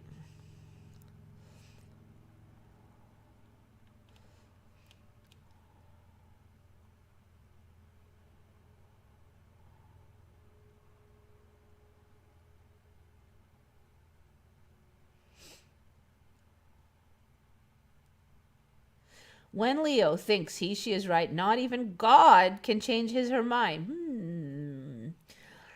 See, that's why I think you can think I'm a Leo, because I can get close to that, but not nearly as bad as my mom. And I wonder how much I learned to do that to kind of counterbalance her. Like I had to stick to my guns or get run over like a doormat. Can't live with normies anymore. Yeah, I don't know. Some people, if you draw them out, you think they're normal, but they're just acting normal for the general populace, and they'll have some interesting things to say. But I'm one of the bossy Leos. Yeah, and she was bossy. You know, and see, I think it would be more fun if I was a little bit more of a follower type, because some people really like that. So you kind of have the leader who comes up with fun stuff and kind of gives a direction, and then the follower are very comfortable with that. But that's not really me, you know. So it's not that I really mind a lot, but at the same time, it's really not, you know, that fun. Sometimes it can be, but Leos can build up very stubborn pride. Yeah.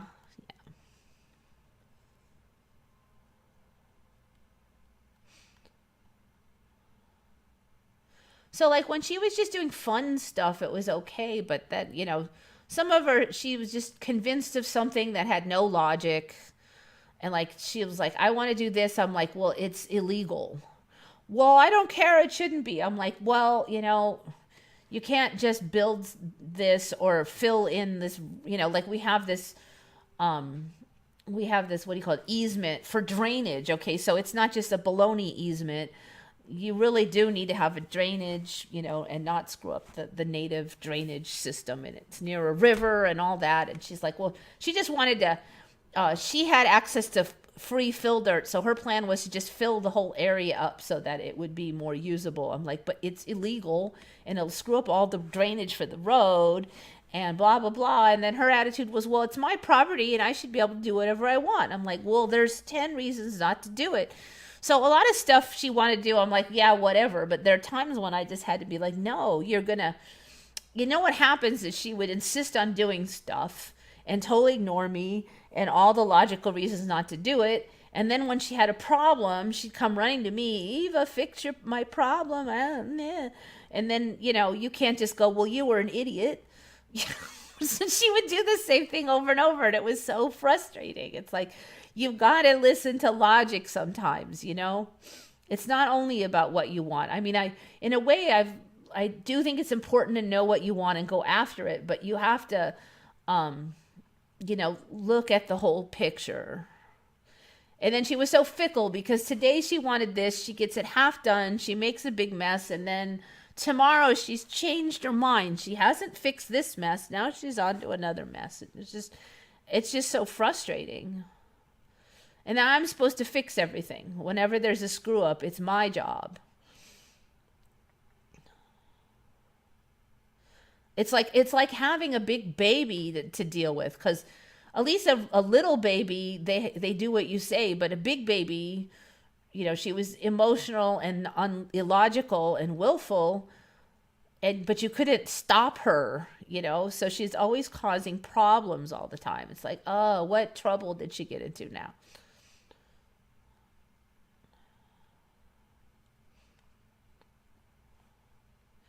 So yeah, there's my mommy rant. I could see I still have mommy issues. I've gotten over a lot of it. I mean, I do realize that people just have to evolve, and everybody's gone through their non-evolved stage. So sooner or later, you know, it's just a stage you're in. But still, it's just hard. And I do wonder how much her issues kind of built me, you know. There's a lot of things I had to be strong about. But I have to say, in many ways, it's kind of a relief not to have to fix somebody else's problems all the time. Discover Native American. Okay, I got one left. This one is from Mark Tyus. Strange substance.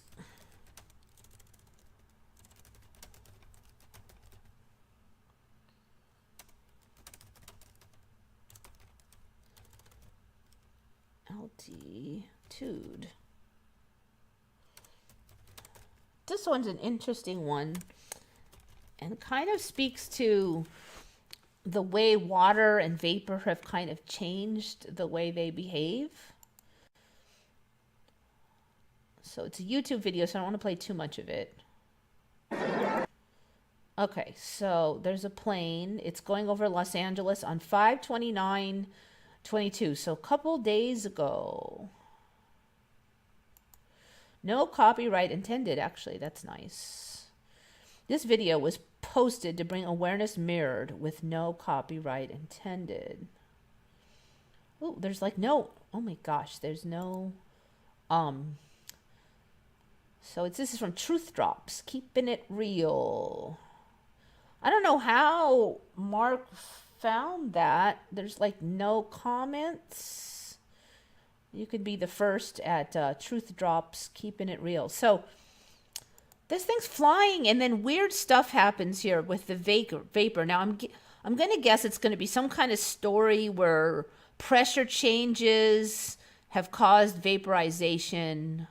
And we've kind of seen it with the jets that break the sound barrier. I've covered this a few years ago where at first there was just a little vapor when a jet breaks the sound barrier, like those supersonic jets they have. And then the vapor got bigger and bigger, and then you'd see a trail, and I had that on the thumbnail. But this is just like an ordinary landing plane over Los Angeles. This is not some kind of crazy fast flying, breaking the sound barrier business. In fact, it looks like it's flying pretty low. And supposedly there's no copyright, so... Okay, so here's where it is. See, it's suddenly vaporizing here. It's causing like a vapor thing. So there's more to this video. I don't want to play the whole thing because I'm still a little paranoid about the copyrights. But you can see how this cloud here is being caused by the flight itself. It wasn't here in the sky. It's growing on the plane itself. And I've never seen that before. Actually, these weird little wing strips are pretty bizarre too. I've not seen that. It doesn't look like this is being ejected out of any tanks or anything, and it's indeed just kind of disappearing. It really does act like some kind of weird suddenly there and suddenly gone water vapor. So this is pretty bizarre. This was found by Mark Tyus, so good find. I don't know how you found this.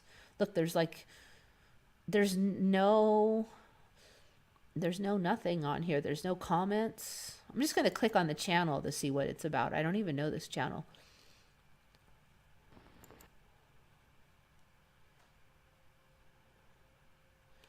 Okay, maybe some kind of Republican style one. She does have some interesting, weird celestial stuff.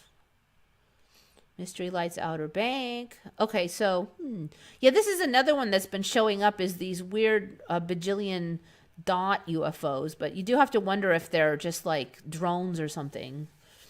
But why so bright? I don't know. So that's where we're at. And I think I'm about done. I've got 12 minutes left.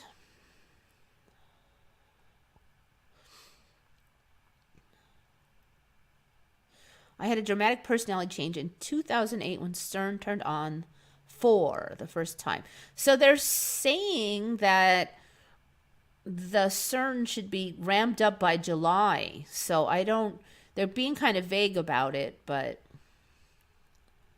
had a complete personality change around 2012. I think I've definitely gone through a number of those personality changes.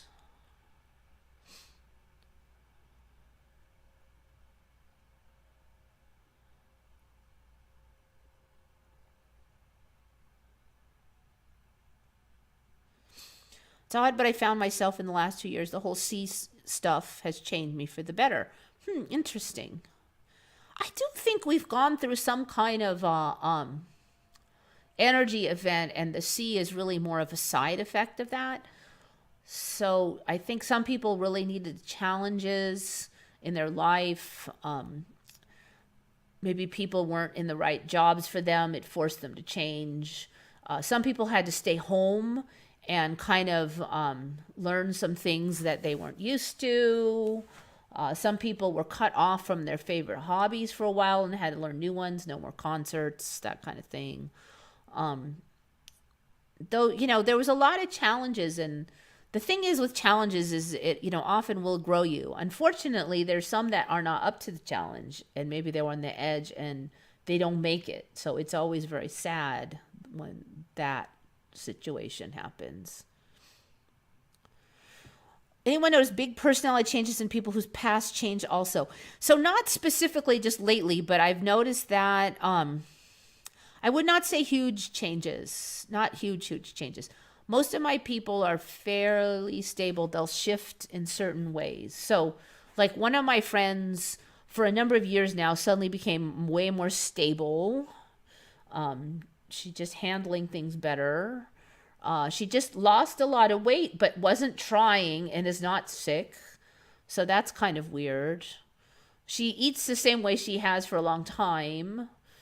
So, and she doesn't talk about, I'm not even sure if she was fat before. That's the thing. I've got no images of her ever being fat. She was fat, but there's no images. I'm like, should I go, hey, remember when you were fat? I can't quite figure out how to broach the subject.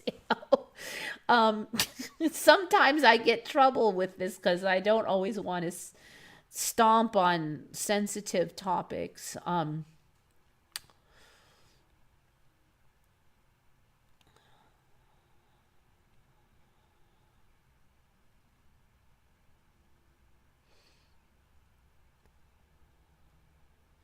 I think my personality's changed a number of times. And as much as I want to say, okay, this no PUFAs and only eat saturated fat is really helping my energy level, but it's very much helping my brain function. So I just feel less crabby, more patient. I'm loving it because it's just less angst, and more positive outlook. You don't realize how not positive you were until it stops. I thought I was pretty positive, but now compared to now, I was pretty not very positive. So, this is definitely a better way to be. It's just more fun. It just, you can almost feel just like that weight is off, And so I just think it's probably no coincidence that it happened right now.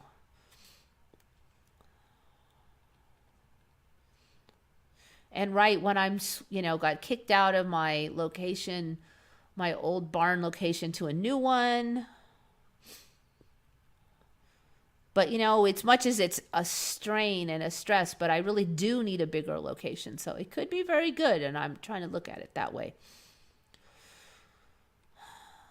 And I think it's going to force me to change because the new location is frankly just nicer. It's got nice high ceilings. It's kind of a little higher end.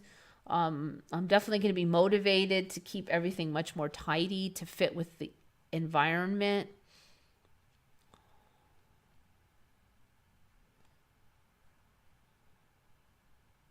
Coyotes, you're yelling out your window or into your window? Because if they're yelling out your window, they're in with you. Yes, I do have that happen often.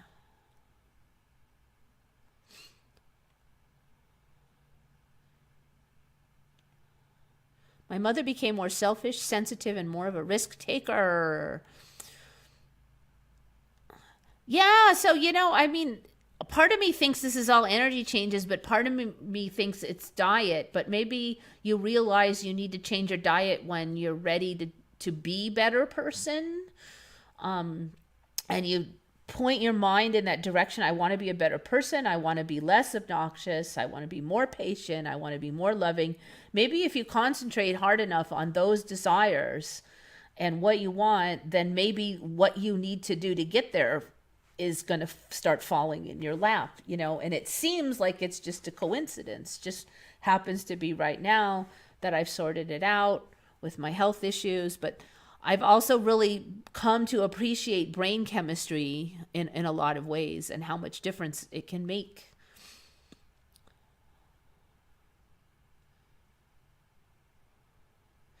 So like, for instance, if you're low on B1, you can be the biggest Karen in town. And then take some B1, and less than a day later, you're suddenly in a way better mood.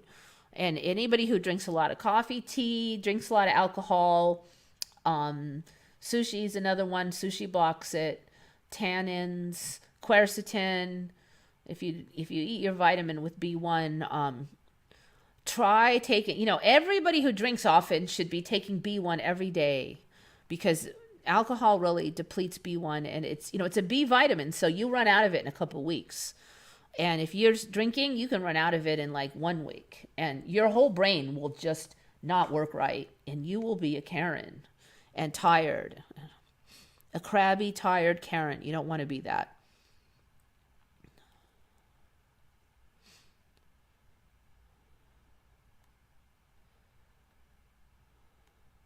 So, I've definitely had times where I think I just happened to eat what I needed, and, but then I go, or is it because, deep inside I know what I need, and sometimes I eat it and sometimes I don't, and decisions I think are random are not random.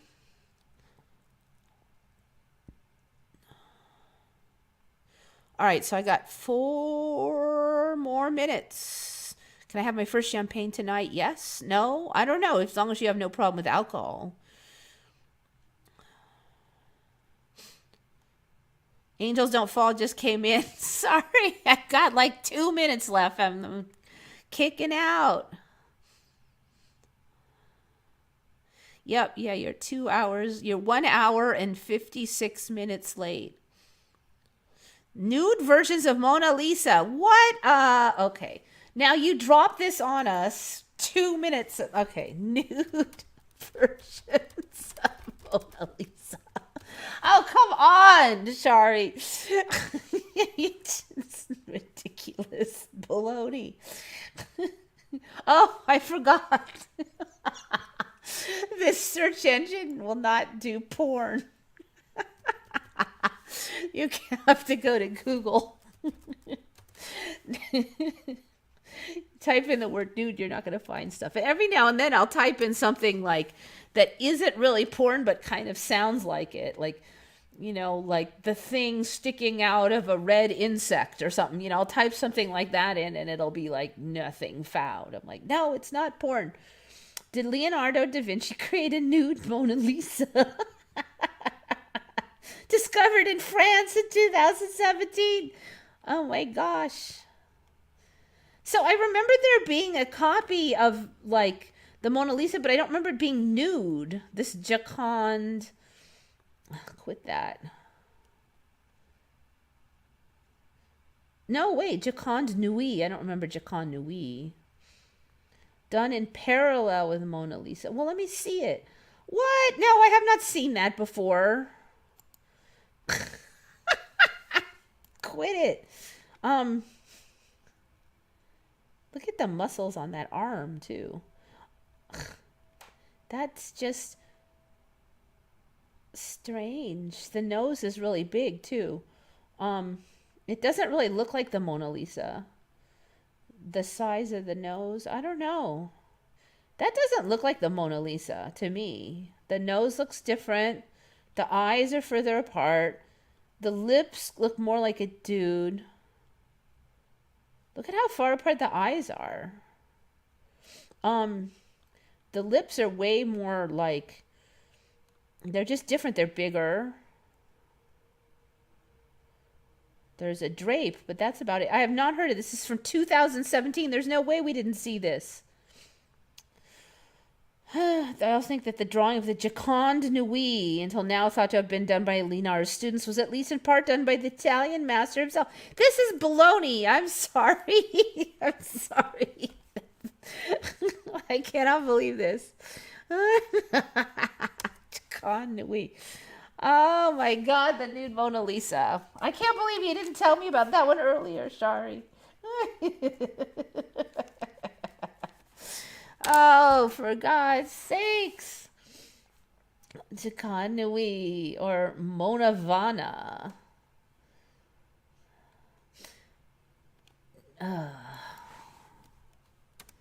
Nude Mona Lisa Wiki. All right, I don't have much time.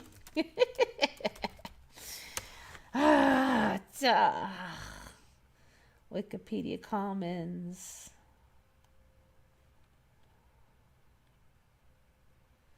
May have been drawn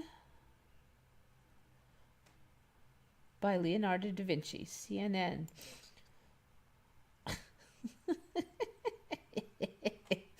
That's 2009. So this is old. I think we would have covered this before now. I looked for numbers of Mona Lisas.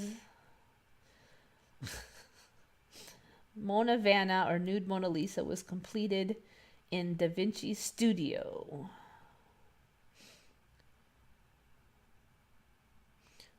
Most of the work was completed by a left-handed artist, supporting the theories that Da Vinci was the creator. That face is just wrong. The lips, the nose is too big, the eyes, no, that's just wrong. It really does look like a dude with a wig on to me, personally. Nude. Even the stomach looks kind of beefy, like a man's stomach.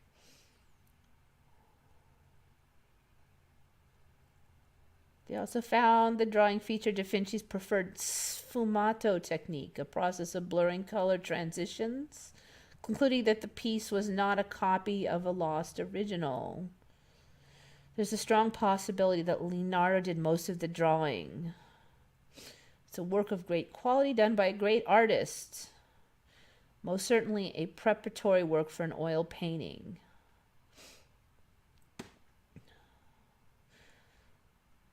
Suggestions that it could be an original reemerged in 2017. Clown World. That's a good find, Shari. Salai's nude version. All right, I gotta go because it's like the end. Yeah, so there's a Nude Mona Lisa. I'll have to look up the Salai's nude thing for next time. So you got like one good piece of it, right?